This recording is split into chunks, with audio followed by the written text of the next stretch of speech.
सारे नियम सारी विधियां नियम है, लेकिन सारी नियम विधि नहीं। रीजन पढ़ रहे हैं कि नहीं पढ़ रहे हैं? पढ़ रहे हैं। रीजनिंग अगर पढ़ा होगा, रीजनिंग हाँ, उसमें वेन डायग्राम सिलॉजिज्म का क्वेश्चन होता है ना, उसी हिसाब से बता रहा हूँ। सारे नियम जो है, सारी विधियां नियम के अंदर आती हैं, लेकिन सारे नियम विधि नहीं है। ठीक है, एक क्वेश्चन और है। हाँ बताइए।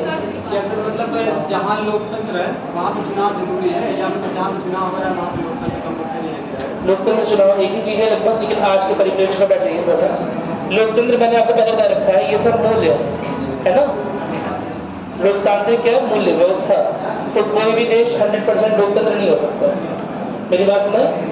अब उसमें चुनाव हो रहे हैं, चुनाव के साथ क्या अन्य प्रावधान भी हैं जिससे लोकतंत्र ज़्यादा सुनिश्चित होता है। मेरी बात में इसी कल जब हम लोकतंत्र वाला कॉलम पढ़ रहे थे तो हमने देखा था न्यायिक समीक्षा की बात हो रही है, फंडामेंटल राइट्स की बात हो रही थी, मूलभूत अधिकारों की बात हो रही थी। तो अगर मूलभूत अधिकार है आपके पास तो इसका मतलब लोकतंत्र ज़्यादा मजबूत है ना। सामान्य तौर पर समझो आप, ये जो मैंने एक दिन बताया था ना लोकतंत्र क्या है, क्या बताया था इसमें सर जो मतलब जनता जो, अरे वो सब छोड़ो, एक बहुत आसान सी बताई थी लोकतंत्र क्या है, क्या बताया था? अरे वो सब तो बताया नहीं मैंने क्या बताया था? एक बहुत सिंपल सी भाषा में क्या बोला था कि लोकतंत्र मंजिल है या रास्ता है? रास्ता है, मंजिल नहीं। मेरी बात सुनाई।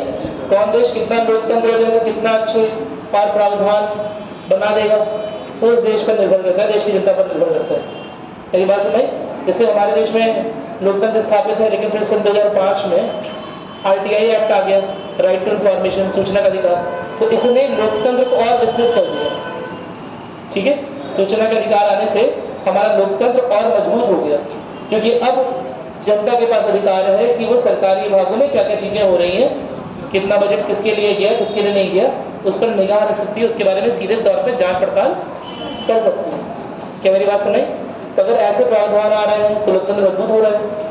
ठीक, कोई आपको राइट दिया है, सपोज, ठीक है, जैसे राइट टू प्रॉपर्टी है, हालांकि हटा दिया गया, लेकिन कोई और भी राइट मान लीजिए उसके साथ हटा दिया गया। जैसे आर्टिकल 20 में जो राइट है, अगर वो हट जाएगा, हटा दिया जाएगा, तो लोकतंत्र मजबूत होगा या कमजोर होगा? कमजोर हो जाएगा। ठीक है, आ जाइए सर बात। तो लोकतंत्र समझ रहे हैं ना, कोई 100% वाली चीज़ नहीं है। कोई कितना भी अच्छा देश हो, हम ये नहीं कह सकते कि उसमें सुधार हो नहीं सकता है। उसमें कुछ ना कुछ और लोकतांत्रिक मूल्य जोड़े जा सकते हैं, उसके संविधान में कुछ ना कुछ और लोकतांत्रिक मूल्य जोड़े जा सकते हैं। ठीक है, तो जो कॉन्सेप्ट बेसिक होता है इसी पर अटके रहोगे तो वो चीज़ याद रहेगी तो अपने आप आंसर कर लोगे। ठीक है, कोई भी देश पूर्ण लोकतंत्र नहीं हो सकता। इसका ये भी मतलब है आज के टाइम पर जहाँ भी संविधान है, कोई भी ऐसा देश नहीं है जो आंशिक ही जो एकदम कम लोकतंत्र हो या बिना लोकतंत्र के हो। चाहे हम कम्युनिस्ट रजीम की बात क्यों ना कर ले, वहाँ भी कुछ ना कुछ हद तक तो लोकतंत्र है ही, कोई ना कोई ऐसे ही चुनाव प्रक्रिया में चली रही है।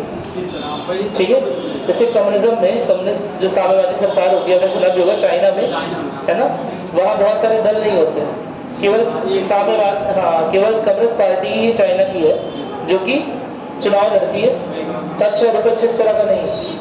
ठीक है, तो वहाँ का लोकतंत्र बेहद कमजोर है। हाँ,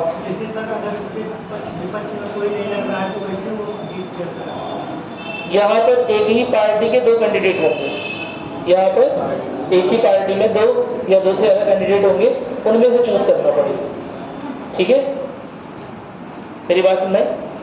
जैसे चाइना की बात हम कर रहे थे, वहाँ पर एक ही पार्टी है, लेकिन अगर एक ही पार्टी है तो उसकी विचारधारा एक ही है ना, और जो अन्य सोच रखने वाले व्यक्ति हैं उन्हें किसी तरह का प्रतिनिधित्व नहीं मिल रहा है। क्या मेरी बात में? किसी पार्टी के रूप में अन्य सोच, अन्य विचार रखने वाले व्यक्तियों को किसी भी तरह का प्रतिनिधित्व नहीं मिल पा रहा है। क्या मेरी बात सुनना है?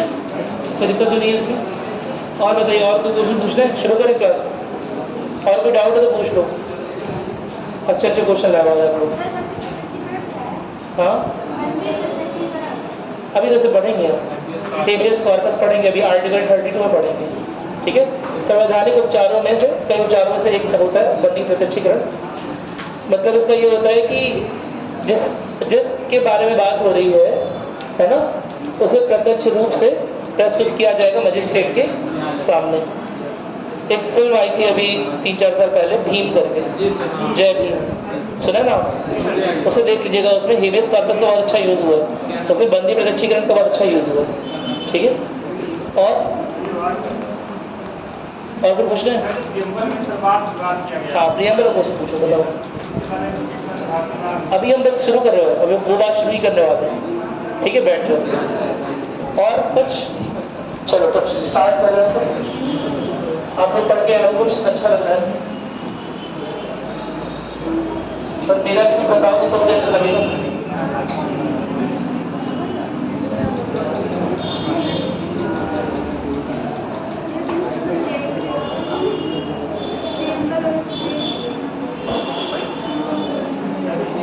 प्रियम्बल हमने देख लिया था पूरा, प्रस्तावना लगभग पूरी देख ली थी ना, सारे मूल्य देख लिए थे मेरे ख्याल से। प्रियम्बल में कुछ बाकी था नहीं, बस मूल उद्देश्य थोड़ा सा लिखना बाकी है ना। आप सब लोग के पास पीडीएफ जा चुकी है, वो कोई दिक्कत तो नहीं है उसमें। कल हमने प्रस्तावना का पूरा परिचय देख लिया था। इसके अलावा जो भी विशिष्टताएं हैं, बंधुता, समता, गणराज्य, वो सब देख लिया था हमने। ठीक है, अब 3 चीज दी हुई है, ये अलग से नोट कर लेना, है ना। प्रस्तावना के महत्व में, प्रस्तावना का महत्व क्या है कि एक बात देखो लोग, संविधान की आत्मा से बुझाता है। ठीक है, कई जगह पे आपने सुभाष चंद्र कश्यप का नाम सुना, मैंने क्या बताया था, सुभाष चंद्र कश्यप ये बहुत बड़े पॉलिटिकल फिलोसफर्स हैं, है ना, बहुत बड़े राजनीतिक विश्लेषक हैं। उन्होंने इसे संविधान की प्रस्तावना को ही संविधान की आत्मा बोला है। क्या मेरी बात सुनी? कई जगह पर संविधान की प्रस्तावना को ही संविधान की आत्मा कहा जाता है। कहीं कहीं पर क्या हुआ है, कहीं कहीं पर B.R. अम्बेडकर ने आर्टिकल 32 को heart and soul of constitution बोला था, यानी कि संविधान का हृदय और संविधान की अंतरात्मा। अब कंफ्यूज हो जाओगे, संविधान की आत्मा है कहाँ पर, प्रस्तावना में है या आर्टिकल 32 में? सुन लो पूरी बात, है ना। अगर यह बात अलग से पूछी जाए कि B.R. अम्बेडकर के अनुसार, ठीक है, संविधान मतलब B.R. अम्बेडकर के अनुसार कौन सा भाग है, कौन सा आर्टिकल संविधान की हृदय और अंतरात्मा है, तो बोलोगे आर्टिकल 32। वरना अगर जनरल टर्म में बिना B.R. अम्बेडकर जी का नाम लिए हुए पूछा जा रहा है कि संविधान की आत्मा है क्या, तो क्या बोलोगे? प्रस्तावना। क्या मेरी बात सुन रही? जितने भी पॉलिटिकल फिलोसफर्स हैं वो इसे संविधान की आत्मा मानते हैं, संविधान का निचोड़ मानते हैं। किसे? प्रस्तावना को। याद रहेगा? नोट किया नहीं? याद रहेगा? कंफ्यूजन वाली बात नोट कर लो। और के एम मुंशी जी ने क्या बोला था इसे, संविधान को? के एम मुंशी ने भी संविधान की प्रस्तावना को संविधान का आत्मा बोला। ठीक है,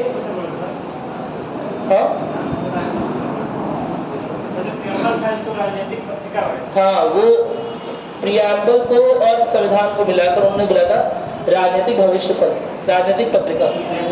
मेरी बात समझ में? किस सेंस में पत्रिका की देश का भविष्य क्या होगा ये डिसाइड करेगा, संविधान डिसाइड करेगा। क्या मेरी बात क्लियर है? कि मुंशी ने बोला था, कहीं नोट कर लो इसे, ये तो मैं पीडीएफ में नहीं गया तभी बोल रहा हूँ नोट करने के लिए, हर चीज़ से पीडीएफ में चला जाएगा। यही कि मुंशी ने देखो, पहले उनको संविधान के जानकारों के अनुसार, संविधान के जानकारों के अनुसार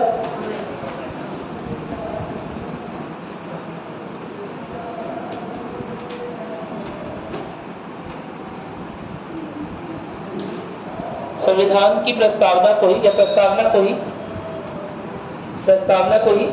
करके अंडरलाइन कर लेना, प्रस्तावना को ही संविधान की आत्मा बोला गया है।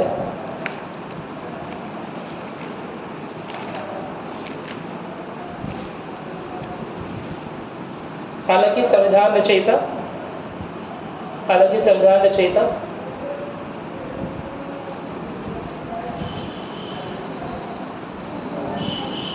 रचयिता श्री B.R. अम्बेडकर, हालांकि संविधान रचयिता, गला एकदम खत्म है मेरा, दोबारा कैसा आगे भी बैठ जाओगे, नहीं सुनाई दे रहा था। हालांकि संविधान रचयिता श्री B.R. अम्बेडकर जी ने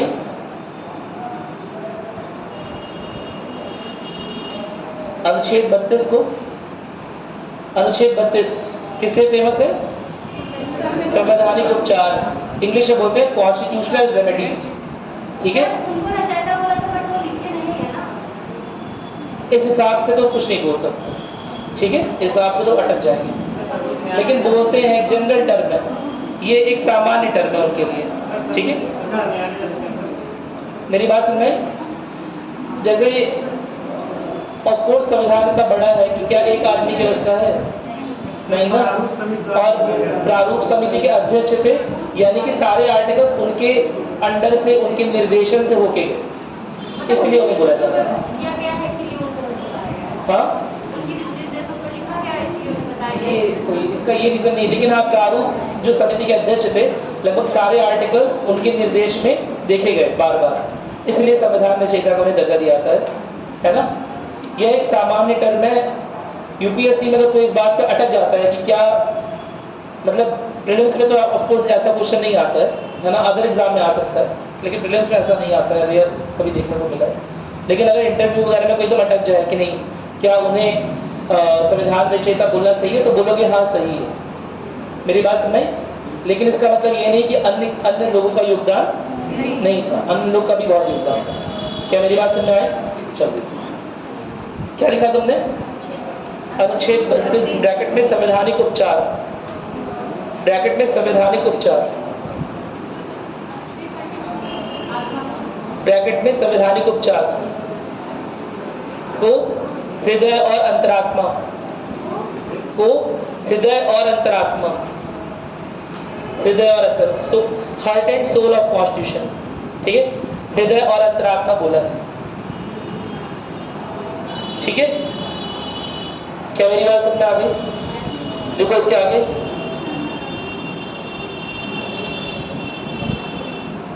देखो क्या मुंशी, इसका थोड़ा सा आगे लिखोगे। देखो संविधान सभा के सदस्य, संविधान सभा के सदस्य के मुंशी के अनुसार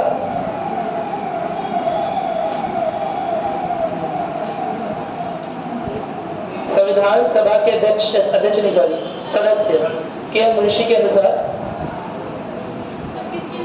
के एम मुंशी, प्रारूप समिति के अध्यक्ष कहाँ थे? अरे तो मैं संविधान के मुंशी की बात कर रहा हूँ, क्या बोल रहा हूँ? के मुंशी के अनुसार लिखो, पहले से लिख लो तो बताओ, कोई कंफ्यूजन नहीं तो बताओ। के मुंशी के अनुसार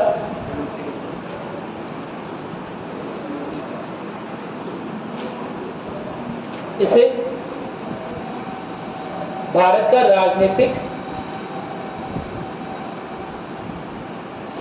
भविष्य फल, ब्रैकेट में पत्रिका बोला गया, इंग्लिश में बोलते हैं पॉलिटिकल हॉरोस्कोप, भविष्य फल, भविष्य फल होता है ना, राशि फल, भविष्य फल, ब्रैकेट में पत्रिका, ब्रैकेट में पत्रिका, पत्रिका, ठीक है। अब यह चीज जो है ना, अलग अलग एग्जाम में अलग अलग तरह से पूछी गई। राजनीतिक भविष्य फल, राजनीतिक कुंडली, राजनीतिक पत्रिका, सब चीज उसी के बारे में बात हो रही है, ठीक है। कोई दिक्कत तो नहीं है ना, एक ही चीज के बारे में बात हो रही है। और कुछ किसने बोला था? के मुंशी ने बोला था, इतना ही याद रखना, बाकी कुछ नहीं याद रखना, ठीक है। कभी रेयर ऐसे क्वेश्चन आए हुए एग्जाम में, तुम्हें याद होना चाहिए। यूपीएससी में एनालिटिकल क्वेश्चन किससे आएंगे? किससे आएंगे? वो जो वर्ड्स लिखे हुए, जो शब्द लिखे हुए। क्या मेरी बात समझ में आ गई? कोई दिक्कत तो नहीं है इसमें? ठीक है। मूल उद्देश्य हमारे बात कर चुके हैं। संविधान के उद्देश्य और आदर्श की दिशा में मार्गदर्शन प्रदान करता है। कैसे मार्गदर्शन प्रदान करता है? मैंने आपको पहले बता दिया कि अगर सुप्रीम कोर्ट को भी किसी निर्णय लेने में दिक्कत हो रही होगी, तो भी वो संविधान की प्रस्तावना को रेफर कर सकता है। क्या मेरी बात समझ में? कोई दिक्कत तो नहीं है ना? कई बार देखो क्या होता है, कोई बुक है, कोई कॉपी है ना, कई बार जैसे ये किताब है, इनकी कॉपी है, तो इसमें कॉपी वाला अंक कौन सा है? यहाँ से स्टार्ट होता है ना? या जो कंटेंट पहले पेज पे लिखा है वो भी कॉपी है, या दफ्ती समेत कॉपी है। इस तरह के कंफ्यूजन्स हो सकते हैं। तो इसी तरह के कंफ्यूजन, या लास्ट पेज में जो बकवास लिखी है वो भी कॉपी का हिस्सा है कि नहीं? क्या मेरी बात समझ में? तो इस तरह की कंफ्यूजन नो डाउट संविधान को लिखने के बाद भी हो गई। कि संविधान का कौन सा हिस्सा असल में संविधान का भाग है। क्या मेरी बात समझ में? इस पे बड़ी बहसें होने लगी कि क्या प्रस्तावना जो कि संविधान के शुरुआत का हिस्सा है, शुरू का हिस्सा है, क्या वो भी संविधान का भाग है कि नहीं भाग है। और अगर संविधान का भाग है तो उसमें भी वही सारे प्रावधान, वही सारे कानून या वही सारी चीजें लागू हो सकती हैं जो मूल संविधान में लागू होती हैं। स्पेशली आर्टिकल 368 है ना, जिसकी आर्टिकल 368 क्या है कि संविधान में संशोधन किया जा सकता है। संविधान संशोधन की शक्ति किसके पास है? संसद के पास है ना, आर्टिकल 368 के अनुसार। लेकिन अगर संविधान का अंग प्रस्तावना को माना जा रहा है, क्या मेरी बात समझ में? अगर संविधान का अंग प्रस्तावना को माना जा रहा है तो प्रस्तावना को भी एडिट करने की, प्रस्तावना में भी किसी तरह का मॉडिफिकेशन, संशोधन करने की शक्ति सरकार के पास हो जाएगी। और अगर अंग नहीं माना जाएगा तो शक्ति नहीं हो पाएगी। तो मूल क्वेश्चन यही था कि क्या प्रस्तावना का, क्या पहला क्वेश्चन था सबके सामने डिस्कशन में कि क्या संविधान की जो प्रस्तावना है वो संविधान का अंग है कि नहीं। और दूसरा क्वेश्चन क्या था कि संविधान की प्रस्तावना है ना का महत्व क्या है, क्या इसके बिना संविधान नहीं रह सकता। संविधान में तो अलग अलग आर्टिकल्स पहले से दिए हुए हैं, संविधान में तो बहुत सारे अनुच्छेद दिए हुए हैं, बहुत सारे भाग दिए हुए हैं, अनुसूचियां दी हुई हैं, है ना, आर्टिकल्स के क्रम दिए हुए हैं। क्या मेरी बात समझ में? तो क्या प्रस्तावना जरूरी है? क्या जरूरत है प्रस्तावना की जब सब कुछ आर्टिकल्स में लिखा हुआ है? जब सब कुछ कॉपी के मेन पन्नों में लिखा हुआ है तो कंटेंट की आवश्यकता ही क्या है। क्या मेरी बात समझ में? तो यह काफी दिनों तक बहस का विषय बना रहा। मेरी बात समझ में आ रही है? और इसमें सुप्रीम कोर्ट की अलग अलग बेंचों ने अलग अलग अपनी राय भी व्यक्त की है। इससे संबंधित पहला केस हम देखते हैं, बेरूबेरी केस। मेरी बात समझ में? तो जो बेरूबेरी केस था सन 1960 में आया सबके प्रकाश में, और उसमें जो कोर्ट है वो सुप्रीम कोर्ट जो है, सर्वोच्च न्यायालय जो है, उन्होंने संविधान की प्रस्तावना को संविधान का अंग मानने से इनकार कर दिया, मना कर दिया। क्या मेरी बात समझ में? उन्होंने बोला संविधान का अंग है ही नहीं और इसका महत्व केवल दिशा निर्देश के लिए है, अन्य इसका कोई महत्व नहीं है। इसके बिना भी, मतलब इसमें क्योंकि संविधान का अंग नहीं है, इसका मतलब इसमें किसी तरह का संवैधानिक संशोधन नहीं हो सकता। क्या मेरी बात समझ? लेकिन अब ये बताओ थोड़ा दिमाग लगा के, ठीक है, हमने संशोधन पे संशोधन कर करके, लेट अस सपोज आज के 500 साल में आपको बताइए कितने तेजी से संविधान का संशोधन हो रहा है, समझाया हुआ है। कितने संशोधन अब तक हो चुके हैं? 106। अभी रिसेंट में 125वां संशोधन की काफी डिमांड उठ रही है। नाम सुना 125वें संशोधन की? नाम सुना? देख कर आओगे 125th संशोधन कौन सा है? 125वां संशोधन। हाँ, अब यही तो देख के आना है तुम्हें, यही होगा कि तुम्हारा नोट करो कहीं साइड में, सब चीज मैं थोड़ा बताऊंगा, कुछ चीज देख के भी आओगे, दिखाओगे कि यहाँ पढ़ के आते हो। 125वां संशोधन किस लिए? अभी रिसेंटली न्यूज में था, कल परसों की न्यूज में था, परसों नरसों की न्यूज में था, ठीक है, कि 125वें संशोधन की बहुत सारे नॉर्थ ईस्टर्न स्टेट्स जो कि उत्तर पूर्वी राज्य हैं वो डिमांड कर रहे हैं, उनकी काउंसिल डिमांड कर रही है। ठीक है, coming back on the point, दोबारा से हमने मुख्य मुद्दे पर आते हैं। 1960 में संविधान को लेकर, संविधान की प्रस्तावना को लेकर न्यायालय का ये रुख था कि यह संविधान का अंग नहीं है। लेकिन अब दिमाग लगाओ खुद से, तुमने बहुत सारे संवैधानिक संशोधन कर लिए और धीरे धीरे संविधान को बहुत जगह परिवर्तित कर लिया है संशोधनों के माध्यम से। क्या मेरी बात समझ में? बहुत सारे संवैधानिक संशोधन किए तो संविधान की बहुत सारी चीजें चेंज हो गई, बदल गई। तो ऐसा ना हो जाए कि संविधान तो नया जैसा हो जाए बार बार संवैधानिक संशोधन से, और उसकी आत्मा, उसके मूल उद्देश्य, उसके आदर्श पुराने ही रह जाए। क्या मेरी बात समझ में आ रही है? क्या ये सुटेबल रहेगा? अरे बोलो, नहीं रहेगा ना। संवैधानिक संशोधनों का उपयोग करके बहुत सारे संशोधन संविधान में कर दिए जाए, मेरी बात समझ में आ रही है। लेकिन अगर उसके प्रियम्बल को, यानी कि उसकी प्रस्तावना को अगर किसी भी तरह से चेंज नहीं कर सकते हैं, कुछ भी ऐड नहीं कर सकते, कुछ भी नया जोड़ नहीं सकते, तो ऐसे में हो सकता है आने वाले 500,000 साल में हमने अपने संविधान में बहुत बड़े बड़े परिवर्तन कर लिए हो, लेकिन उस तरह का प्रतिबिंब प्रस्तावना में प्रदर्शित नहीं होता। क्या मेरी बात समझ आई? अरे बोलो, संविधान की प्रस्तावना संविधान का ही तो प्रतिबिंब है। अरे बोलो, और संविधान को धीरे धीरे करके पूरा बदल दिया तुमने 368 लगा के, ठीक है। और संविधान की प्रस्तावना में कोई भी प्रमुख बातें जोड़ी घटाई नहीं, तो ऐसे में संविधान की प्रस्तावना पुरानी रह जाएगी और संविधान पूरा का पूरा नया होता जाएगा। तो क्या ये सही है, उचित लग रहा है? नहीं लग रहा है। तो बस यही सुप्रीम कोर्ट को भी लगा, है ना, 1967 में। कब लगा? 1967 में गोलकनाथ केस में सुप्रीम कोर्ट ने डिसाइड किया। सर इस केस को हम पढ़े हैं। पढ़े हैं तो मुझे पढ़ा लीजिए पहले। गोलकनाथ में सर इसको बता नहीं पढ़ाने देंगे। सर हम पढ़ के याद किए, केस किया था। ठीक है, लेकिन मुझे पढ़ा लेंगे, है ना, ताकि लोगों को अच्छे से समझ आ जाए, फिर आपसे सुन लेंगे। अच्छी बात है अगर आपने पढ़ा।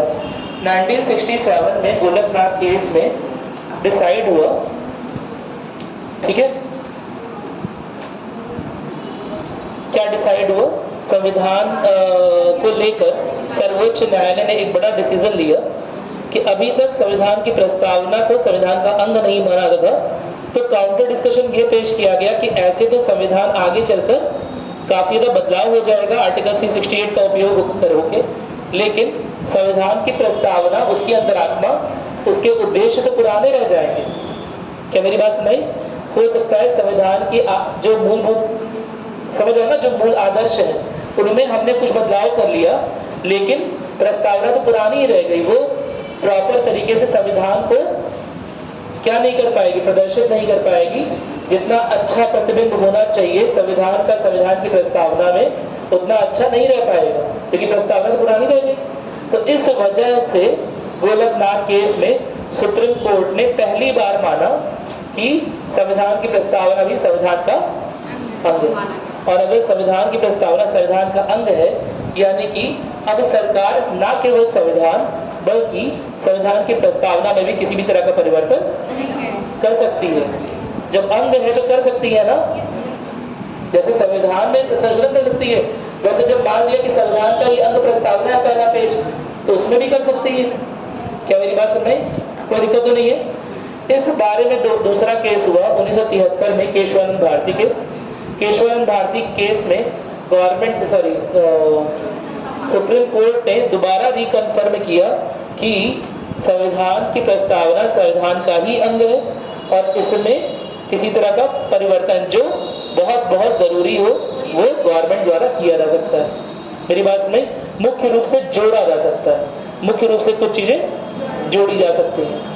क्या मेरी बात सुनिए? कोई नया आदर्श, कोई नई वैल्यू लग रहा है तो जोड़ी जा सकती है, ठीक है। ये कब हुआ है केस? केशवानंद भारती केस 1973 में। और उसके बाद क्या होगा? संविधान की प्रस्तावना में कुछ चीजें बदली जाएंगी, कुछ चीजें क्या, 3 नए शब्द ऐड किए जाएंगे। कौन कौन से? कौन कौन से बताओ? ठीक है, समाजवादी और धर्मनिरपेक्षता और अखंडता, इसी ऑर्डर को याद रखना है, ठीक है। इसी ऑर्डर में चीजें बदली गई, ठीक। कोई दिक्कत तो नहीं है ना? कोई दिक्कत नहीं है, ठीक है। तो समाजवादी वर्ड एक पहले जोड़ा गया, उसके बाद वर्ड कौन सा जोड़ा गया? धर्मनिरपेक्षता या पंथनिरपेक्षता, सेकुलरिज्म, और उसके लास्ट में सबसे एक लाइन में क्या जोड़ा गया? जहाँ एकता लिखा हुआ है वहाँ अखंडता भी जोड़ा गया। क्या मेरी बात क्लियर है? किस संशोधन से आपको याद हो गया अब तक? 42 संशोधन, जो कि 1976 में हुआ था। क्योंकि 1973 में जब सुप्रीम कोर्ट ने डिसीजन दे दिया इस तरह का, तो 1976 में ये हो सकता था। क्या मेरी बात समझ? और उससे बदला गया, कोई दिक्कत नहीं है इसमें। इसके बाद एक SR मुंबई केस है, उसके बारे में देख लेते हैं। आप थोड़ा सा लिख लेंगे, एक बार इस पर आते हैं। आप लोगों ने लिखना तो है नहीं इसमें, ठीक है।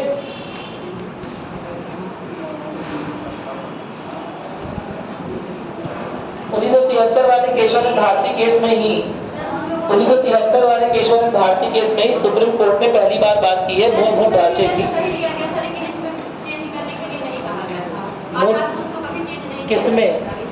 किसमें चेंज नहीं कर सकते? क्या मैंने मूलभूत ढांचे की बात की? एक बार बोला मैंने मूलभूत ढांचे को चेंज नहीं कर सकते? मैंने बोला ये, तो फिर क्यों बोल रही हैं? मैंने नहीं बोला ना अभी सुन लीजिए पूरी बात। ठीक है, चलो इतना ही काम करिए जो थोड़ा सा ठीक लगे, इतना मत करिए, ठीक है। आपको सिलेक्टेड लोगों से मिलवा दूंगा, केसेस वेसेस से आगे तुरंत पैर छुएंगे मेरा। सब में सचिवालय में अधिकारी है लड़की शिवानी पांडे, यहाँ से 3 सिलेक्टेड पीसेस हुए हैं, तीनों यहीं से मेरे ही पर से पढ़ाई लोग निकले अभी तक। मेरी बात सुनाई, देख लीजिएगा उन लोग कितनी तमीज देते हैं।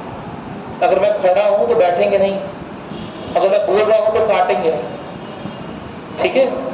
मिलवा दूंगा जिस दिन बोलेंगे आप लोग। चलिए सोचिए, थोड़ा सोच समझ के बोलिए, आप लोग बड़े हो गए। केशवानंद भारती बनाम केरल राज्य 1973। ये केस का ऑर्डर इस तरह से उल्टा सीधा क्यों है, उसका रीजन ये है क्योंकि इसमें इंपॉर्टेंस के हिसाब से दे दिया है। पहले हम देख लेते हैं बेलूगली यूनियन केस। बेलूगली यूनियन केस मैंने आपको लिख के भेज दिया है, पीडीएफ आपके पास अवेलेबल है। कि सुप्रीम कोर्ट ने कहा कि प्रस्तावना संविधान का हिस्सा नहीं है, लेकिन एक निर्णायक उपकरण है, यानी कि निर्णय लेने में उपयोग हो सकता है, ठीक है।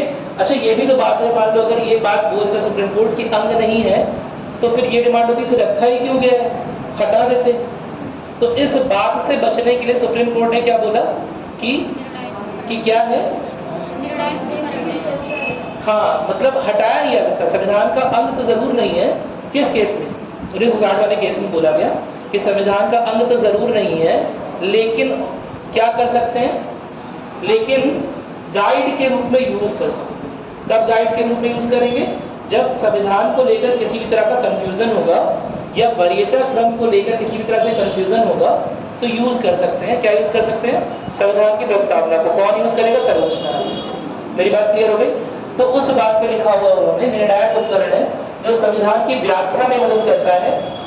बाद में केशवानंद भारती केस में इसे बदल दिया गया है ना। केशवानंद भारती बनाम केरल राज्य का केस था ये, इसे याद रखिएगा, बहुत इंपॉर्टेंट, एग्जाम में कई बार आया हुआ है। इस केस में सुप्रीम कोर्ट ने प्रस्तावना को संविधान का एक अभिन्न हिस्सा घोषित किया और कहा कि संसद संविधान के मूलभूत ढांचे में परिवर्तन नहीं कर सकती है। तो मूलभूत ढांचे की बात पहली बार कब आ रही है, केशवानंद भारती केस में। प्रस्तावना में बदलाव तो हो सकता है, मेरी बात सुनाई। और प्रस्ताव पहले तो ये बोला कि संविधान में बदलाव हो सकता है, और ये भी बोला कि संविधान की प्रस्तावना क्योंकि संविधान का अंग है इसलिए उसमें बदलाव हो सकता है, लेकिन बदलाव वही हो पाएंगे जो मूलभूत ढांचे में किसी भी तरह का परिवर्तन ना कर। अब मूलभूत ढांचा क्या है, ये बड़ी परेशानी का विषय हो गया, क्योंकि उसके पहले न संविधान में कहीं न सुप्रीम कोर्ट की किसी डिसीजन में मूलभूत ढांचे के जिक्र हुआ एक बार में। क्या मेरी बात समझ में आ गई, ठीक है। तो उसके पहले जिक्र नहीं हुआ तो पहली बार जिक्र हो रहा है, तो अब इसके बारे में भी कौन बताएगा, जिसने मूलभूत ढांचे का डॉक्ट्रिन दिया, पहली बार प्रिंसिपल दिया, यानी कि सुप्रीम कोर्ट। तो सुप्रीम कोर्ट से पूछा गया मूलभूत ढांचा होता क्या, ठीक है। तो डिसीजन बाय डिसीजन, यानी कि हर एक निर्णय में मूलभूत ढांचे की कह सकते हो और डिस्कवरी हो रही है एक तरह से। मेरी बात सुनाई, कुछ नई चीज मिल रही है जो लग रहा है कि संविधान के लिए बेहद जरूरी है, तो उसे मूलभूत ढांचे का अंग बनाया जा रहा है।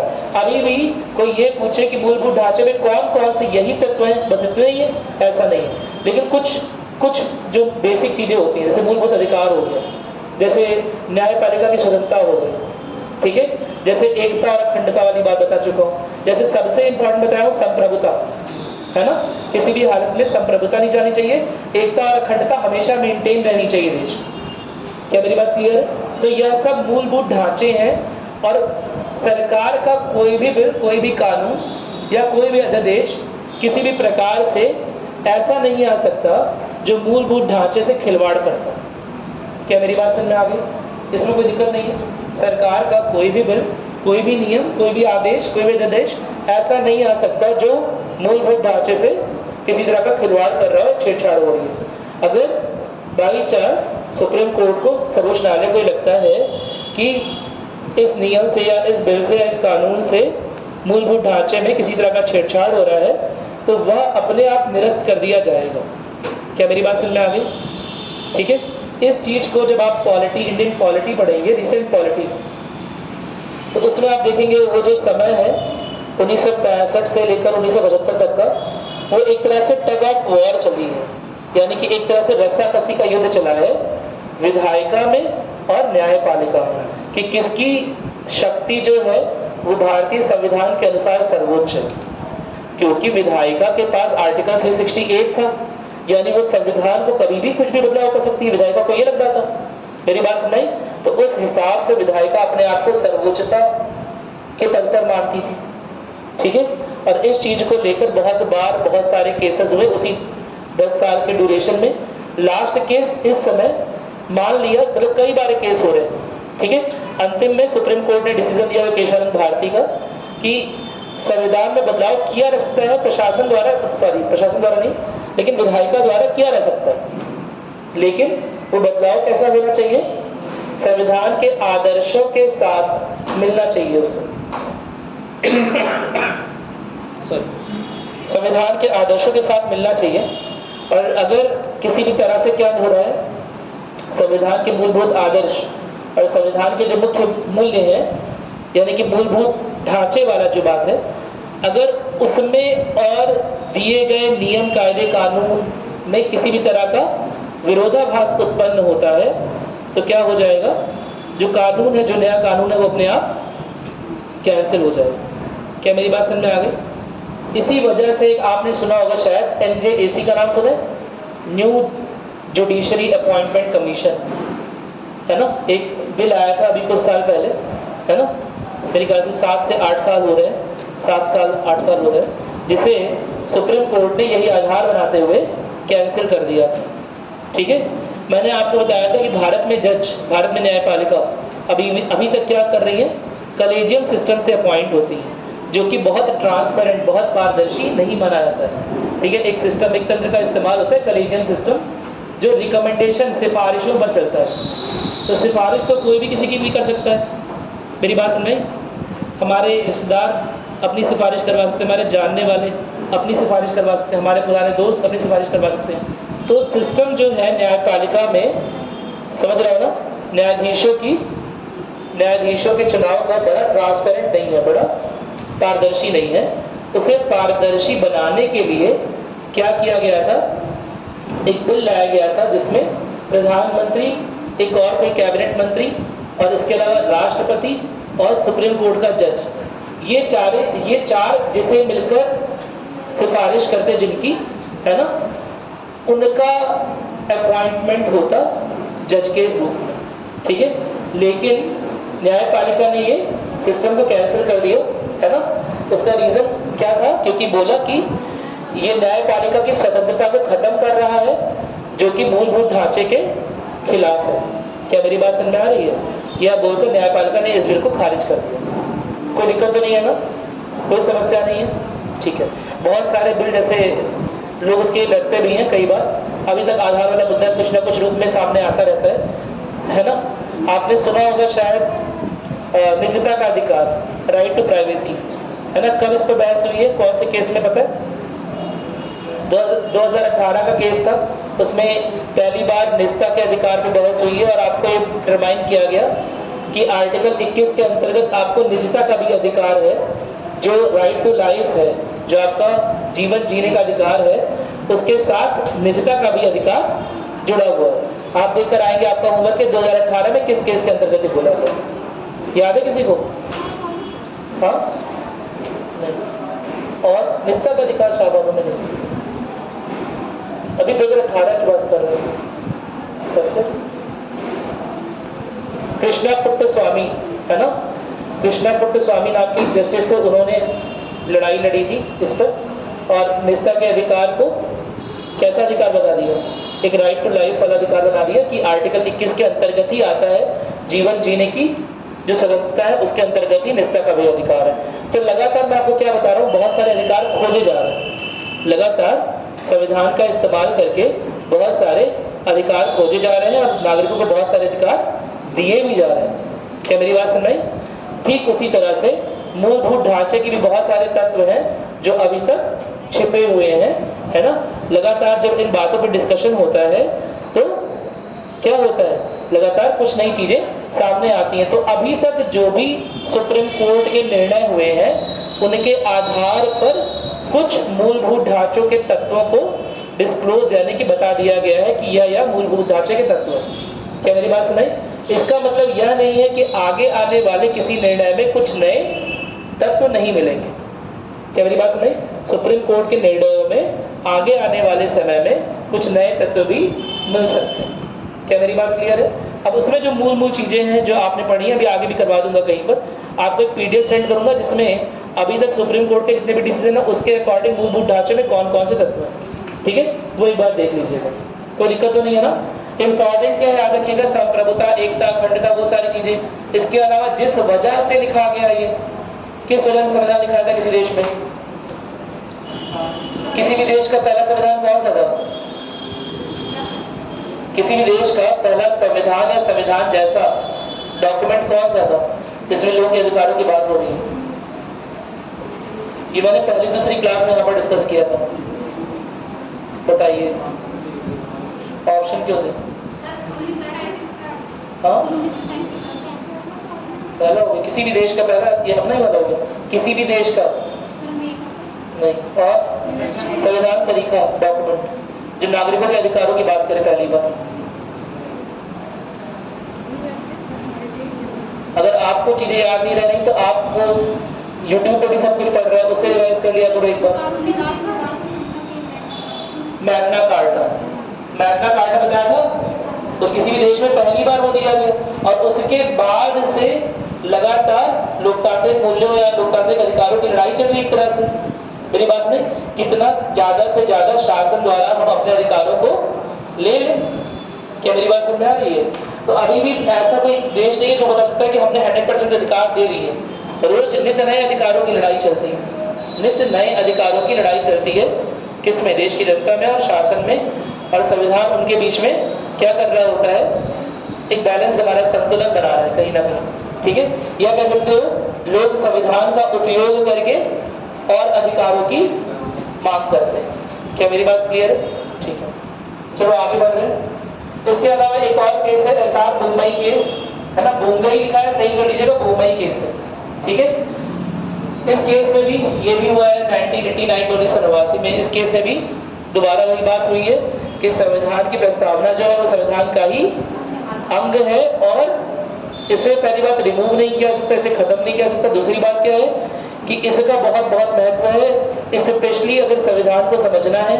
अगर जुडिशरी को कभी भी, यानी कि न्यायपालिका को कभी भी किसी भी निर्णय तक पहुंचने में किसी भी तरह की परेशानी होती है तो वो इसका उपयोग दिशा निर्देशक के रूप में करती है। क्या मेरी बात क्लियर है? कोई दिक्कत तो नहीं? SR बुम्बई का वाला केस लिखा आप लोगों ने, सब जो पीढ़ी में लिखना स्टार्ट किया, लिखा है? दिखाओ कॉपी,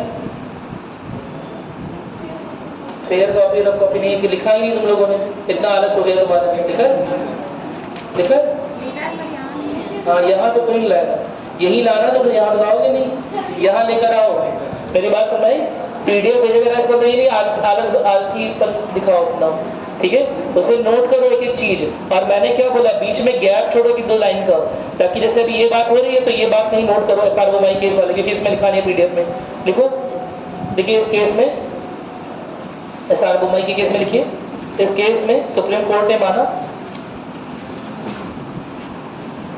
भैया बहुत समर्पण चाहिए एग्जाम निकालने के लिए। मेरी बात समझ? SR बुम्बई, हाँ इसी SR बुम्बई 1989 केस, SR Bommai versus Union of India. ठीक है, बस SR बुम्बई याद रखिएगा, कोई दिक्कत नहीं है। देखिए इस केस में सुप्रीम कोर्ट ने संविधान की प्रस्तावना को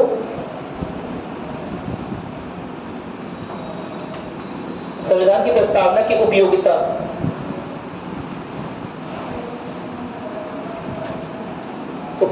को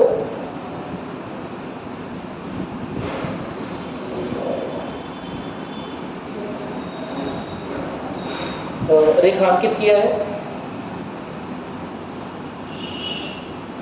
और कहा है कि विभिन्न निर्णयों में रेखांकित किया और कहा है विभिन्न निर्णयों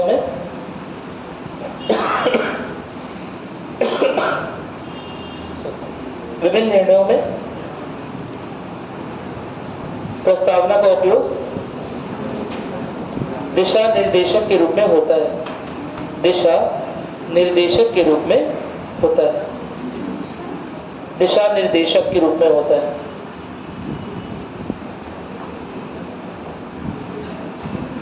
दिशा निर्देशक के रूप में होता है। ठीक है, चलो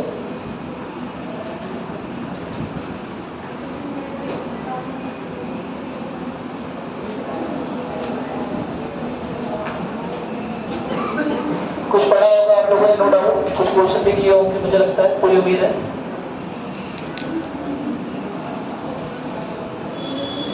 क्या क्वेश्चन दिख रहा है आप लोगों को?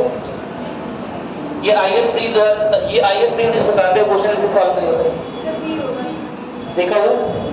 चलो ठीक है, हो जाएगा नहीं? संविधान सभा में आज जिस डेट का मेंशन है वहां पर वो क्या है, 26 नवंबर या 26 जनवरी? 26 नवंबर 1950। चलो ये बताओ, ये बहुत इंपॉर्टेंट है, सोच के बताओ।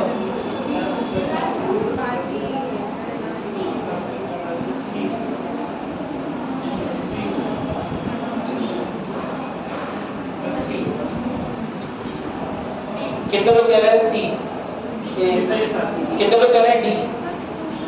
डी, कितने लोग कह रहे हैं कुछ नहीं?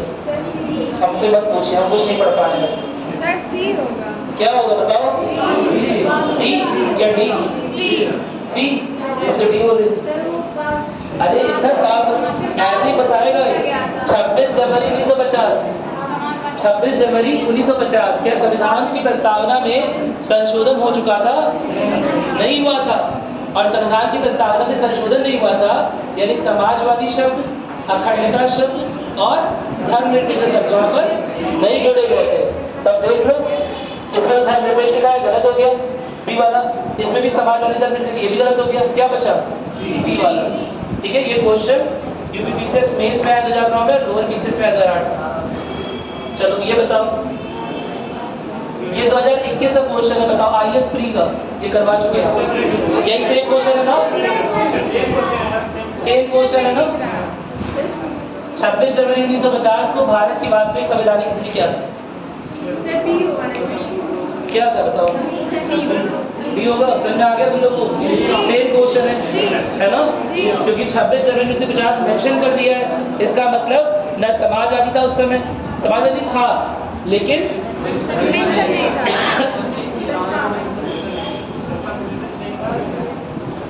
अरे बहुत अच्छी, ये तो बहुत अच्छा क्वेश्चन दे दिया। ये क्वेश्चन सही नहीं है, ये क्वेश्चन सही नहीं, इनकम्प्लीट है। मेरी बात सुने, इस क्वेश्चन ये होना चाहिए था 26 जनवरी 1950 को भारत की वास्तविक नहीं, भारत की प्रस्तावना की वास्तविक संवैधानिक स्थिति क्या थी, या प्रस्तावना के अनुसार क्या स्थिति थी। समझ रहे हो क्यों बोल रहा हूँ? नहीं समझ पा रहे हो? समझ रहे हो क्यों बोल रहा हूँ ऐसा? प्रस्तावना में मेंशन होना जरूरी है। क्या समाजवादी शब्द जोड़ने प्रस्तावना से, क्या प्रस्तावना में समाजवादी शब्द जोड़ने से हमारा संविधान समाजवादी हो गया या पहले से था? पहले से था। क्या संविधान में धर्मनिरपेक्ष जोड़ने के बाद हमारा जो संविधान है या प्रस्तावना में धर्मनिरपेक्ष शब्द जोड़ने से संविधान धर्मनिरपेक्ष हो जाए? पहले से था? पहले से था। मेरी बात सुनाई? देखो यही क्वेश्चन कैसे आ सकता है, प्रस्तावना अगर हटा के दे देगा ना तो ऑप्शन क्या हो जाएगा? डी हो जाएगा। समझो मेरी बात, अगर प्रस्तावना हटा के दे देगा तो ऑप्शन क्या हो जाएगा? डी। संवैधानिक स्थिति पहले भी वही थी। मेरी बात सुनाई? लेकिन कुछ छुपे हुए मूल्य थे जो कि अभी भी छुपे हुए हैं। अभी भी बहुत सारे छुपे हुए मूल्य हैं संविधान में जो कि प्रस्तावना का भाग नहीं है। क्या मेरी बात समझ पा रहे हो? नहीं बात समझ पा रहे हो? इसका आंसर क्या हो जाएगा? इसमें तो ये गलत है, या तो प्रस्तावना होना चाहिए। मुझे याद है क्वेश्चन, क्योंकि मैं उस समय था, है ना, तो मुझे क्वेश्चन याद है, इसमें प्रस्तावना मेंशन था, प्रस्तावना के एंगल से क्वेश्चन पूछा था। इसका आंसर क्या हो जाएगा बताओ? लोकतंत्र, संपूर्ण प्रभुत्व संपन्न लोकतांत्रात्मक गणराज्य। क्या मेरी बात समझ आई? क्योंकि उस समय सेकुलरिज्म वर्ड या धर्मनिरपेक्षता वर्ड या समाजवादी वर्ड या अखंडता वर्ड जोड़ा नहीं गया। चलो ठीक है, ये बताओ, ये तो आसान है। ये 2017 क्वेश्चन है, 2017 क्वेश्चन है। उद्देश्य का उद्देश्य प्रस्ताव जो आगे चलकर क्या बन गया है, प्रस्तावना जैसा बन गया। क्या मेरी बात समझ में? यह बात बी आर अम्बेडकर ने बोली है कि हमने उद्देश्य प्रस्ताव जैसा ही क्या बनाया है, प्रस्तावना बनाई। उद्देश्य प्रस्ताव के जो मुख्य मूल थे उसी को मिलाकर प्रस्तावना बनाया। किसने बोला है? B R Ambedkar. याद रखना इस बात को, ठीक है? चलो, तो इसका भी रहेगा उद्देश्य का हो जाएगा इसका आंसर। अब बताओ यूपीपी से 18 क्वेश्चन कर लोगे? घर में किया था नोट? चलो बताओ कितने कितने प्रकार के न्याय दिख नहीं रहे क्या? और बड़ा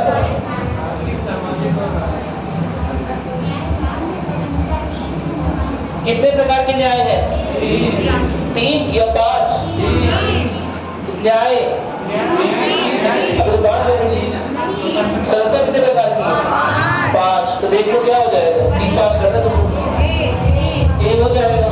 3 प्रकार के न्याय कौन कौन से? सामाजिक, आर्थिक और राजनैतिक। 5 प्रकार की स्वतंत्रता कौन कौन से याद है? विचार, विश्वास, उपासना, अभिव्यक्ति, अवसर की समानता। स्वतंत्रता कौन कौन सी?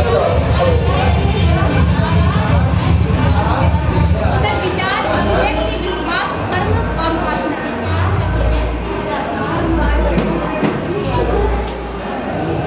बताओ। विचार, अभिव्यक्ति, विश्वास, चलो ठीक है। समानता कितने तरह की? 2 प्रकार की। चलो ठीक है, समझ गए ना? कर लोगे ना? बताया था, इसी तरह बताया था अच्छी, इसीलिए बताया था। मुझे लगता है कि ऐसे ऐसे बताया आता था तो कुछ है इससे एग्जाम ये बताओ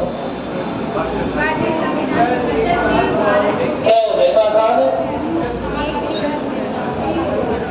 किस रूप में घोषित किया गया है? ये एक अच्छा क्वेश्चन हो सकता है, बताओ। सी पक्का? प्रजातांत्रिक यानी कि लोकतंत्र, प्रजा यानी कि लोक, ठीक है? चलो क्या हो जाएगा? सी हो जाएगा। संविधान की प्रस्तावना भारत के सबसे, अब बोलोगे सर सार्वभौमिक तो नहीं है, लेकिन वो वी लिखा है ना, we the citizens of India, we the people of India, हम भारत के लोग, उस हिसाब से देखा जाए सार्वभौमिक भी है।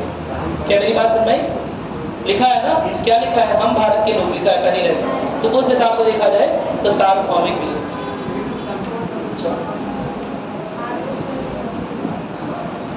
ये कर लोगे? सार्वभौमिक शब्द है कहीं पर? सार्वभौमिक शब्द है कहीं पर प्रस्तावना में? हाँ, लेकिन शब्द में नहीं है ना? चलो अब बताओ।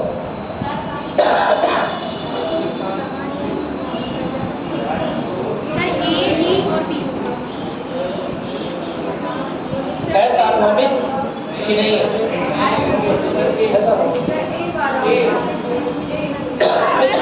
है लेकिन सार्वभौमिक कहाँ पर लिखा हुआ है? या उस तरह की बात नहीं लिखी हुई सार्वभौमिक, ऊपर ही लिखा हुआ है और कहीं लिखा हुआ है? अरे पलट पे एक बार पलट पे प्रस्तावना लिखी है कि नहीं लिखी तुम लोगों ने? याद है? सुनो, वेरी गुड, इसे याद नहीं है। और बताओ।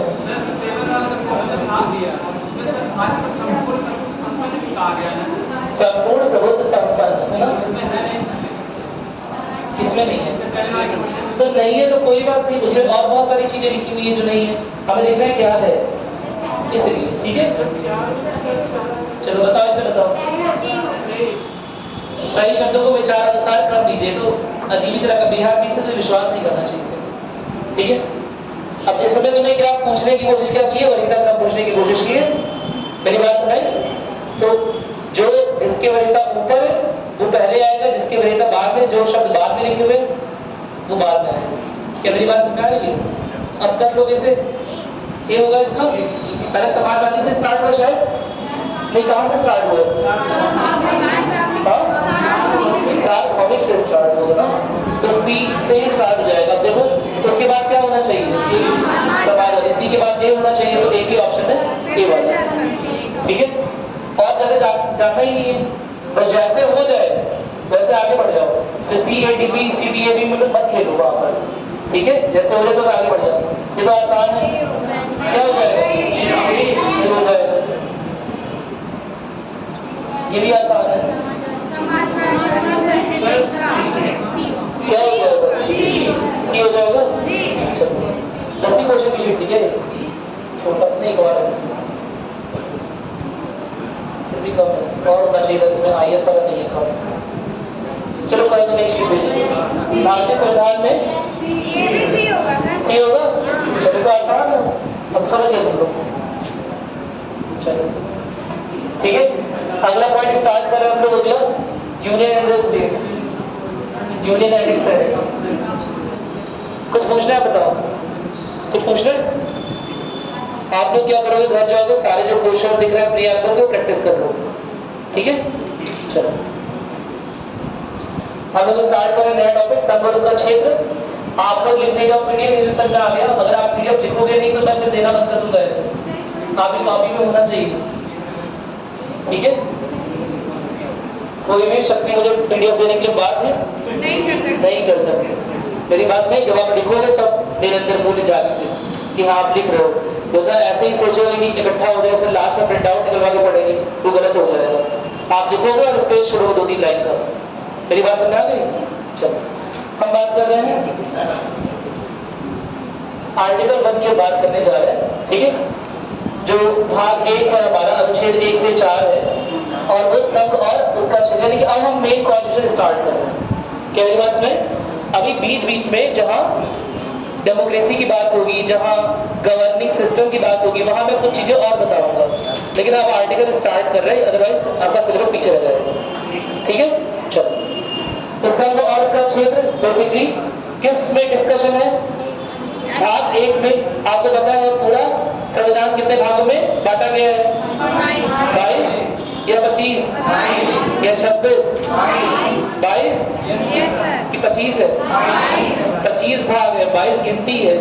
मेरी बात सुन रही? अरे बोलो, नहीं पता तुम लोग को संविधान संशोधन नहीं हुए हैं क्या? हुआ है ना? तो कुछ पार्ट नए जोड़े गए ना, तो कुल मिला के कितने पार्ट है? भाग है 25, उनकी नंबरिंग जो है वो 22 तक ही है। कैसे कि मान लो कोई नया भाग है, जैसे लेट अस सपोज 4A भाग, चौथे के बाद एक और भाग जोड़ना है, तो हमने उसका नाम बना लिया पार्ट 4A, ठीक है? तो पार्ट 4A गिनती में पार्ट 4 और 4A 2 भाग हो गए। मेरी बात समझ में? कोई दिक्कत तो नहीं है? लेकिन लिखित गिनती में वो 4 ही वर्ड है, वहां पर 5 आगे फिर अगला भाग आ जाएगा। इस हिसाब से देखा जाए तो संविधान में कितने आर्टिकल्स हैं? 465 या 395? असल में 465, लेकिन गिनती में कितने? मतलब गिनेंगे तो 465 है, लेकिन लिखित गिनती में कितने हैं? 395। कैसे? समझ आ गया कि आर्टिकल 21 और फिर एक नया आर्टिकल 21A।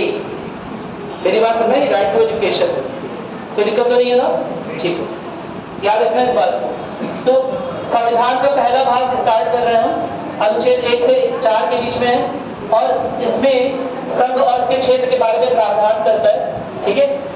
भारत में संघीय ढांचा कैसा रहेगा, भारत के राज्यों के पास किस तरह, या भारत के राज्य कैसे व्यवस्थित रहेंगे, है ना?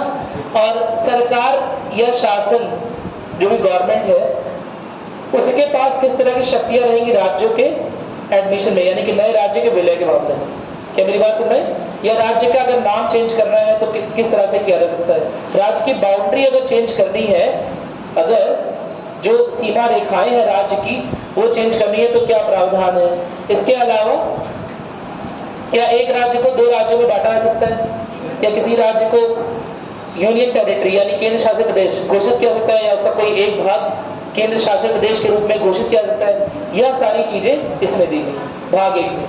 यानी कि इसमें जो चेंजेस हो रहे होंगे उसके लिए आर्टिकल 368 का उपयोग करना जरूरी नहीं होगा।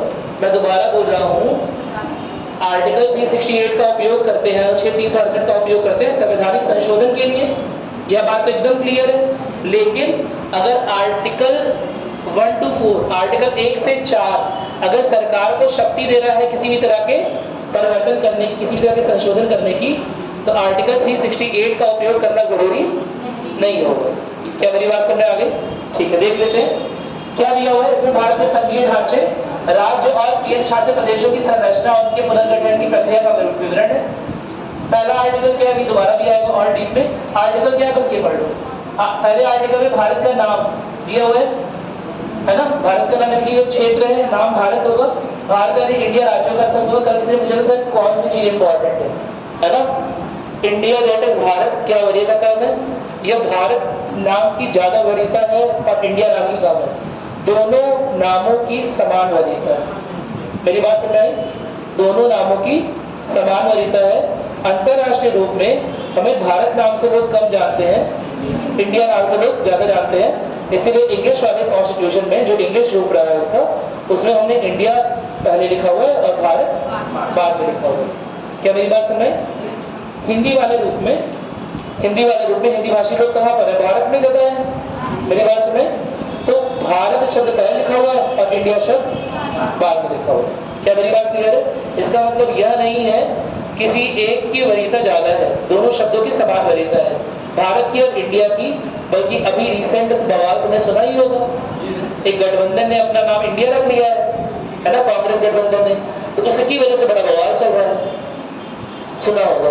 अभी रिसेंट किसी संबोधन में प्रेसिडेंट ऑफ इंडिया ने खुद को संबोधित किया है प्रेसिडेंट ऑफ भारत करके, और बवाल हो रहा है उसमें, क्या इंडिया हमारा नाम नहीं है? और एक बवाल तो हो रहा है, उससे बड़ा बवाल ये हो गया कि पाकिस्तान को भी इस बवाल के बारे में पता है, तो वो कह रहा है कि अगर इंडिया जो है वो इंडिया नाम छोड़ता है तो हम इंडिया का नाम अपना लें, क्योंकि इंडस वैली सिविलाइजेशन से इंडिया आया है वर्ड, सिंधु घाटी सभ्यता से, है ना, तो हम इंडिया नाम अपना लेंगे। अगर आप छोड़ रहे हैं तो बता दीजिए। क्या मेरी बात सुन रहे? वहां पर एक अलग चल रहा है, ठीक है। तो अगर त्याग करना तो सोच लेना, है ना, जिसे डिवोर्स देने जा रहा है उसके लिए पहले से एक रिश्ता बैठा हुआ है। मेरी बात सुनाई कि नहीं है? ठीक है, नहीं सुनाई बात।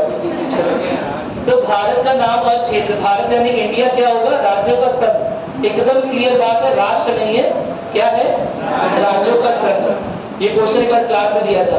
भारत क्या है? भारत ऑप्शन ए राष्ट्र है, राज्यों का संघ है, देश है ना, ये नन ऑफ दीज, इस तरह का। तो जब भी ऐसा क्वेश्चन आएगा, क्वेश्चन बना के आएगा, तो हम भारत को देश भी नहीं बोलेंगे, हम क्या बोलेंगे, राज्यों का संघ बोलेंगे। यह बात सही है कि कॉमन बोलचाल की भाषा में देश है, राष्ट्र है, लेकिन संविधान कैसे उपयोग करता है, क्या बोलता है, राज्यों का संघ। कहीं ना कहीं यह परिलक्षित कर दिखाने की कोशिश है कि राज्यों के पास भी अपनी अपनी अथॉरिटी है। क्या मेरी बात समझ आई? राज्यों के पास भी उचित रूप से अधिकार दिए गए। क्या मेरी बात समझ आ रही है? ठीक है। और इस बात को लेकर हर बार तुम देखोगे, जब भी केंद्र सरकार राज्य की सरकार को किसी तरह से दबाने की कोशिश करती है, कभी केंद्र की सरकार राज्य की सरकार के खिलाफ कोई निर्णय ले रही होती है या किसी तरह से दबाने की कोशिश कर रही होती है, तो अक्सर विपक्ष के नेता क्या बोलते हैं, यही याद दिलाते हैं, है ना। जैसे बताया था ना कि एक ही लाइन है वो, भारत एक संप्रभु राष्ट्र, उसके बाद बात नहीं करते आगे। उसी तरह वो लोग याद दिलाते हैं कि भारत राज्यों का संघ है ना। ये ना भूलिए कि राज्यों के पास भी अधिकार है। क्या मेरी बात समझ में आ गई? ठीक है। और क्या लिखा हुआ है, भारत के क्षेत्र में राज्यों, केंद्र शासित प्रदेशों और भारत सरकार द्वारा अधिगृहित किसी भी क्षेत्र को शामिल किया जाएगा। यानी कि भारत के क्षेत्र में क्या क्या आएंगे, राज्य, केंद्र शासित प्रदेश, और अगर आने वाले समय में मान लो कोई स्टेट या भारत का कोई भी पड़ोसी, मेरी बात समझ, अगर भारत का भाग बनना चाहे या कोई भी क्षेत्र भारत का भाग बनना चाहे, तो उसके लिए क्या बोल दिया गया है कि भारत सरकार द्वारा अधिगृहित किसी भी क्षेत्र को भारत ही बोला जाएगा। क्या मेरी बात क्लियर है? कोई दिक्कत तो नहीं है ना? मेरी बात समझ, भारत द्वारा अधिगृहित क्षेत्र यानी कि ये नहीं कि भारत उपनिवेश बना रहा है अपना, भारत अपना उपनिवेश नहीं बना रहा है, भारत उसे भारत में ही शामिल कर रहा है। क्या मेरी बात समझ में आ गई? ठीक है, क्योंकि ये बहुत इंपॉर्टेंट है। ब्रिटेन के लिए हम ब्रिटेन नहीं थे, हम क्या थे, ब्रिटिश इंडिया। क्या थे, ब्रिटिश इंडिया, ब्रिटिश भारत। क्या मेरी बात क्लियर हो गई? वो हमें ब्रिटेन का पार्ट थोड़ा ना मानते थे, वो किसका पार्ट मानते थे, ब्रिटिश भारत करके वो हमें संबोधित करते थे। यह दिखाता है कि हम उपनिवेश थे ब्रिटेन का।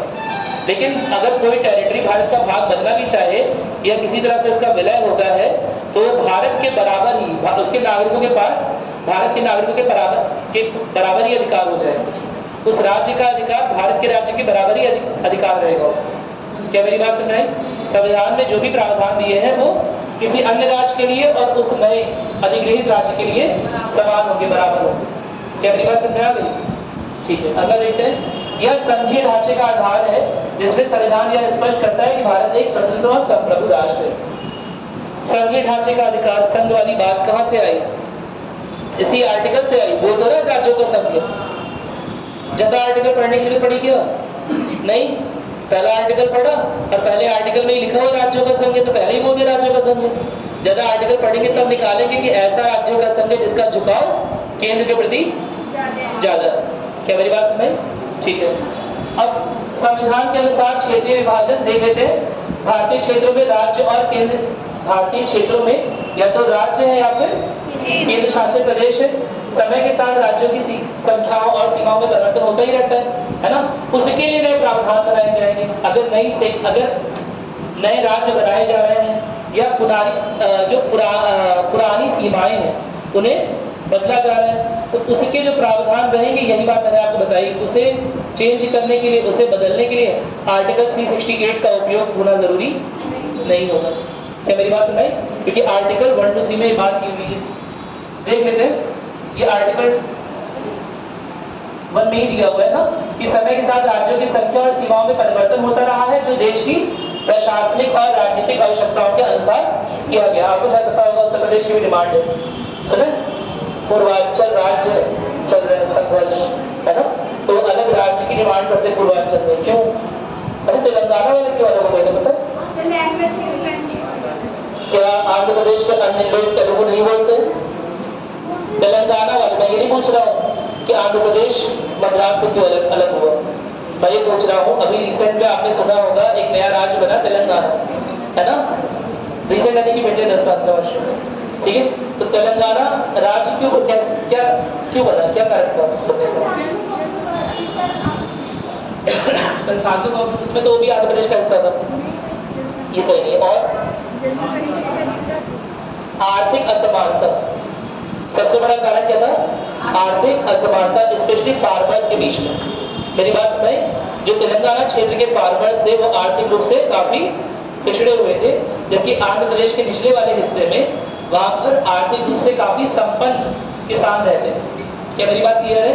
ऐसे में जब किसानों की औसत आय निकाली जाएगी, जैसे लेटर सपोज आप में से कोई बहुत अमीर है, लेटर सपोज किसका नाम है, किसी का भी नाम लेते हैं, कोई अमीर आदमी से बहुत ज्यादा 500 करोड़ की नेट वर्थ है उसकी, और मेरी 100 रुपए की है। कितनी है? 100 रुपए। मेरे पास 100 रुपए है और आप में से किसी के पास 500 करोड़ है। सर्वेश के पास, सर्वेश कहाँ पर है? खड़े हो जाओ। 500 करोड़, 500 करोड़ उनका और 100 रुपए मेरा मिलाकर कितना हुआ? 500 करोड़ 100 रुपए हुए। अब अगर इसका औसत निकाला जाएगा, लेट अस सपोज इस राष्ट्र में या इस राज्य में 2 ही व्यक्ति रहते हैं, सर्वेश और मैं, है ना? 2 ही इस राज्य में है, ठीक है? अब बताओ हमारा औसत कितना आया? 250 करोड़ 50 रुपए प्रति व्यक्ति आ गया। दिखने में तो दोनों लोग अमीर लग रहे हैं, मेरी बात समझ आई? लेकिन असल में बहुत बड़ी आर्थिक असमानता इधर है, दिख रहा है ना? तो इसी तरह से बैठ जाइए। अगर कोई क्षेत्र, अगर कोई प्रांत आर्थिक रूप से बहुत संपन्न है और कोई दूसरा प्रांत आर्थिक रूप से बहुत पिछड़ा हुआ है, तो जब हम प्रति व्यक्ति आय निकालते हैं या प्रति किसान की आय निकालते हैं तो मामला गड़बड़ हो जाता है। जिस हिसाब से चीजों को सामने आना चाहिए, प्रदर्शित होना चाहिए, वैसा नहीं हो पाता है। और इसी वजह से कई बार अलग अलग प्रांत अलग अलग राज्यों की डिमांड कर रहे होते, मांग कर रहे होते। तेलंगाना की मुख्य मांग यही थी कि वहाँ के जो किसान हैं वो आर्थिक रूप से संपन्न नहीं थे, पिछड़े हुए थे, काफी पिछड़े हुए थे। तो अगर उनके लिए जब अलग राज्य का उन्हें दर्जा दिया जाएगा, तभी हो सकता है राज्य मुख्य रूप से उनके बारे में सोचना समझना स्टार्ट करे। वरना राज्य को तो क्या ही लगता रहेगा कि सारे किसान लगभग ठीक ठाक आय कमा रहे हैं, क्योंकि आंध्र प्रदेश के निचले वाले हिस्से में जो रायलसीमा वाला एरिया है वहाँ पर बहुत आर्थिक संपन्न, बहुत अच्छे आर्थिक रूप से संपन्न किसान रहते हैं। क्या मेरी बात समझ में आ गई? कोई दिक्कत तो नहीं है? यही सेम केस चल रहा है विदर्भ का और महाराष्ट्र का। विदर्भ का एरिया भी महाराष्ट्र से कई बार अलग होने की मांग करता है। विदर्भ नाम सुना है? कहाँ पर है? महाराष्ट्र में। कहाँ पर? महाराष्ट्र के उत्तर और पूर्वी भाग में, है ना? विदर्भ का एरिया है जहाँ पर प्रॉपर बारिश नहीं होती है, जहाँ पर प्रॉपर सिंचाई के साधन उपलब्ध नहीं है और इसीलिए वो अलग होने की डिमांड कर रहे होते हैं, क्योंकि उनका पैसा और मुंबई में शाहरुख खान का पैसा सबका जुड़कर एवरेज जब निकलेगा तो ऐसा लगेगा पूरा महाराष्ट्र ग्रो कर रहा है, इकोनॉमिक डेवलपमेंट अच्छा खासा है। क्या मेरी बात समझ में आई कि नहीं है? क्या मेरी बात समझ में आ गई?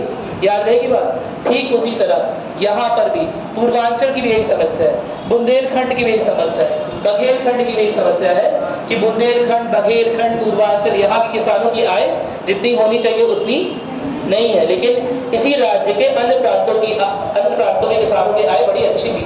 जैसे आपने सुना होगा उत्तर प्रदेश पश्चिमी भाग में जो किसान है ना, वो हरित क्रांति को अच्छे से अपनाने की वजह से काफी ज्यादा अमीर है। क्या मेरी बात में? काफी अच्छा वर्क कमा लिया उन्होंने, काफी रिच हो गए। अब अगर उनकी आय और यहाँ के किसानों की आय जोड़ दी जाएगी और अपॉन 2 किया जाएगा, एवरेज निकाला जाएगा, औसत निकाला जाएगा, तो क्या सही में किसानों के हालात जो है वो प्रदर्शित हो पाएंगे? नहीं हो पाएंगे। तो ऐसे प्रांत अक्सर किसकी डिमांड करते हैं? अलग राज्य की डिमांड करते हैं। क्या मेरी बात समझ में आ गई? कोई दिक्कत तो नहीं है इसमें? कोई समस्या नहीं है? समझ में आ गया? ठीक है। तो उसके लिए, क्योंकि अलग राज्य की डिमांड तो कैसे भी हो सकती है, ठीक है? अलग राज्य की डिमांड, जब देश आजाद हुआ था तो अलग राज्यों की डिमांड का आधार क्या बना था पता है? क्या पता हो? तो भाषाई आधार पर। भाषाई, जब देश आजाद हुआ तो कितने स्टेट थे? जब देश आजाद हुआ था तो कितने राज्य थे? 12, 4, 14 राज्य थे। मेरी बात सुनाई? कितने राज्य थे? 14। और अभी कितने हो गए? 28 हो गए। तो भाषाई आधार पर कई सारे राज्यों का बंटवारा हो गया। क्या मेरी बात सुनाई? पहले पंजाब और हरियाणा एक ही स्टेट का पार्ट थे, ठीक है? पहले मद्रास जो स्टेट है उसमें कई सारे राज्य आते थे। पहले बॉम्बे स्टेट में महाराष्ट्र और गुजरात दोनों आते थे, लेकिन भाषा के आधार पर कई सारे डिवीजन किए। क्या मेरी बात समझ में आ गई? कोई दिक्कत तो नहीं है ना? तो समय के साथ नए राज्यों की डिमांड हो सकती है, ये बात समझ में आ रही है? अलग अलग आधार हो सकते हैं, लेकिन नए राज्यों की डिमांड हो सकती है। अभी का मैंने आपको बताया कि अभी नए राज्यों की डिमांड, जो रिसेंट डिमांड हो रही है, वो क्यों हो रही है? आर्थिक असमानता के वजह से। क्या मेरी बात समझ में आ रही है? कभी कभी प्रशासनिक मजबूरियां भी होती है। कोई कोई राज्य इतना बढ़ गया, उत्तर प्रदेश की जनसंख्या कितनी है? कितनी करोड़? 25 करोड़। पता है, अगर उत्तर प्रदेश अगर अलग राष्ट्र बन जाए, कभी ईश्वर न करे ऐसा, लेकिन अगर बाई चांस बनता है तो कौन से नंबर का राष्ट्र होगा पॉपुलेशन के नंबर?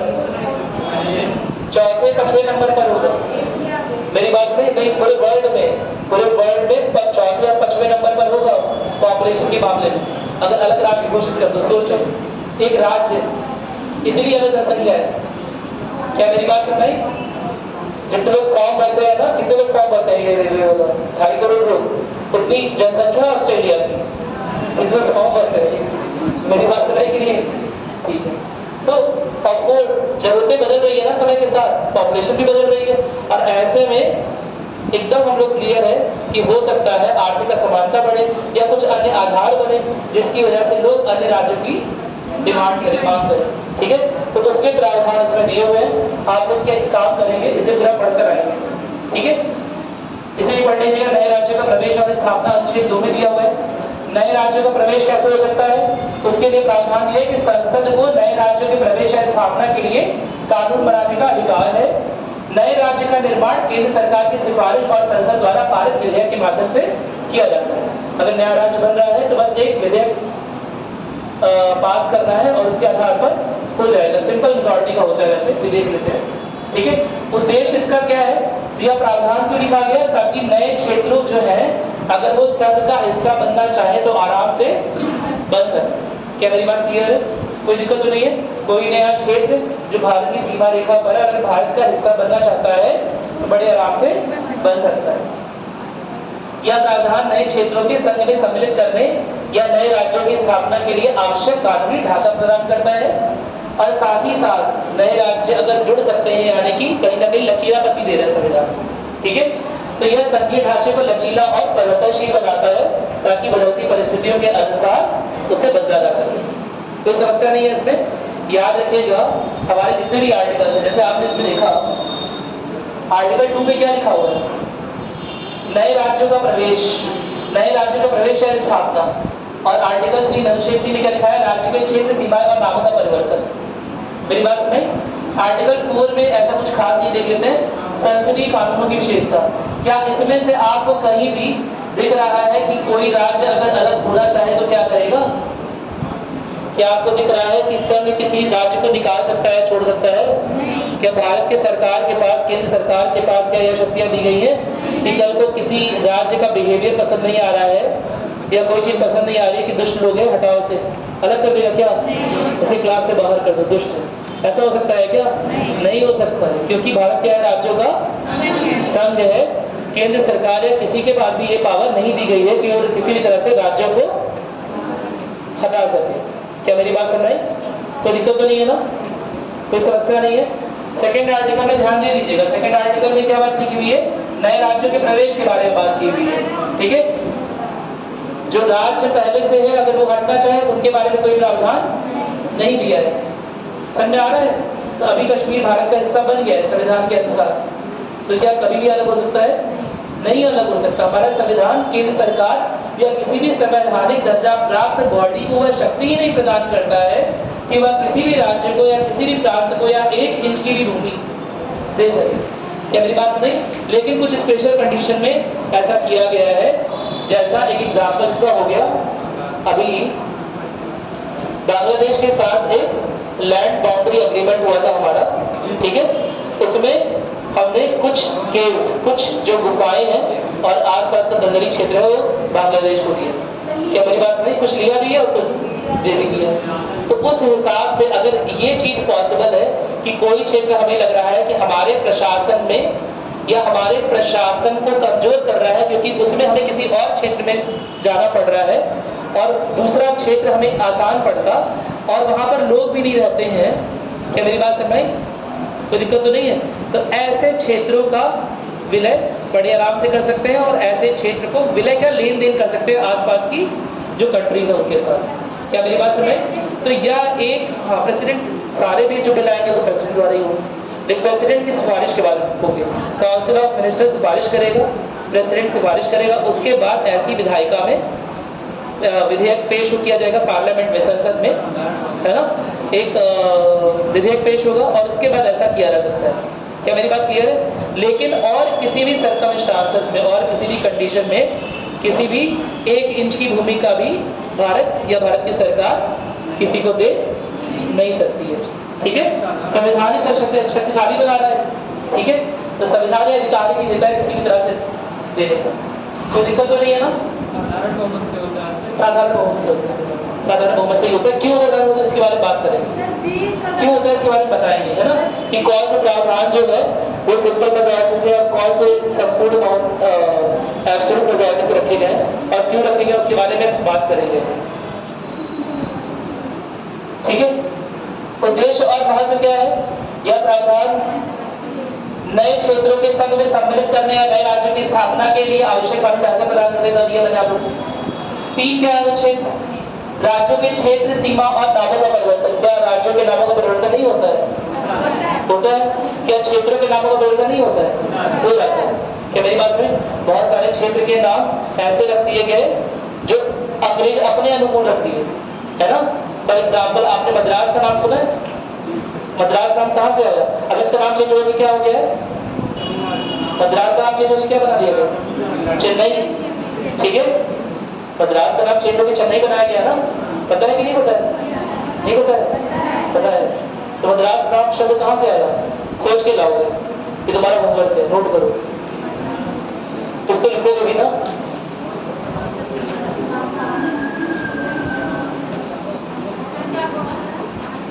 मद्रास शब्द कहाँ से है? मद्रास का नाम मद्रास क्यों पड़ा? देखिए होगा। ठीक है? और बाद में चेन्नई के रूप में क्यों चेंज कर देंगे, देखिए होगा। क्या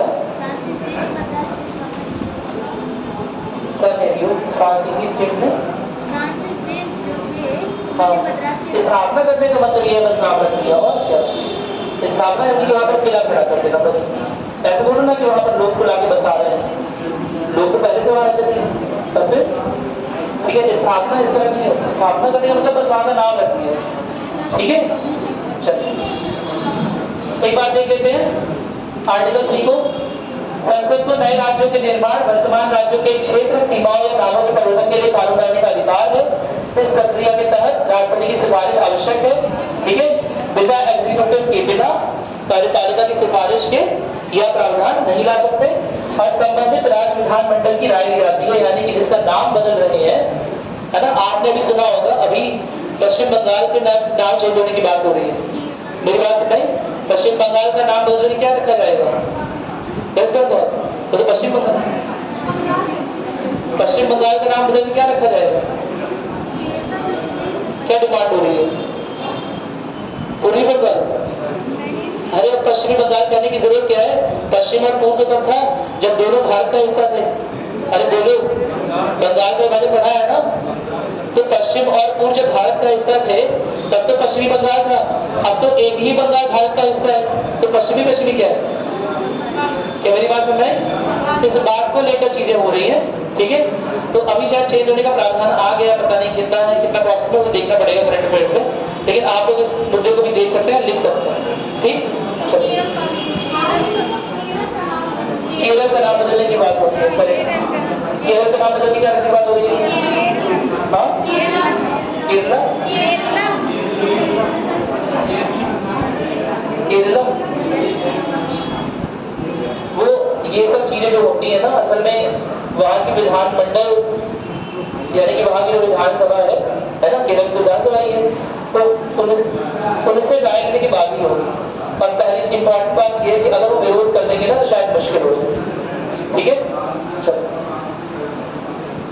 इस प्रक्रिया के तहत ये बता ना, देखो संबंधित राज्य विधानमंडल की राय ली जाती है, क्योंकि देखो मैं दोबारा बता रहा हूँ, राज्यों का संघ है ना, यानी राज्य के पास भी अधिकार है। ऐसा ही कोई केंद्र से नाम चूज करके नहीं कर सकता, राज्यों की राय देगा इसमें। क्या मेरी बात क्लियर हो रही है? ठीक। राज्यों के पुनर्गठन का ऐतिहासिक परिप्रेक्ष्य दिया हुआ है इसमें, एक बार से पढ़ लीजिएगा। एसआरसी का आगे था 1956 में, उसके पहले था जेवीपी कमेटी। नाम सुना इसका? जेवीपी कमेटी की नोट करिए। जेवीपी कमेटी, जेवीपी समिति किस बारे में था?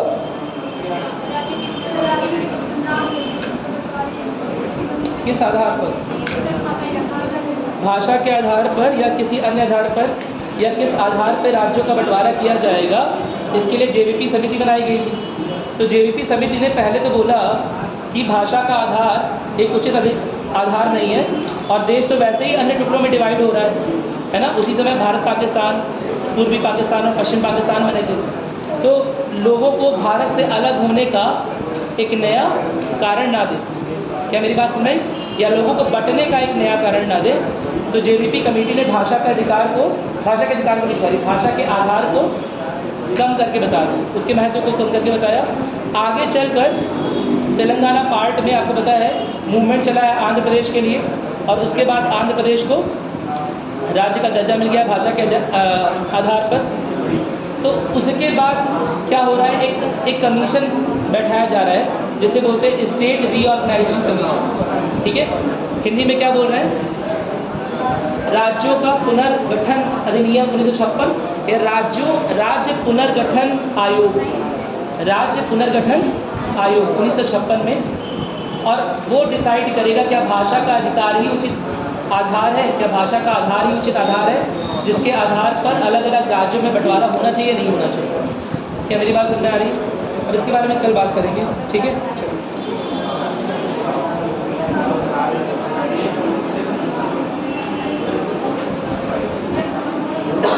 आप लोग कोई क्वेश्चन नहीं आ रहा, आप लोग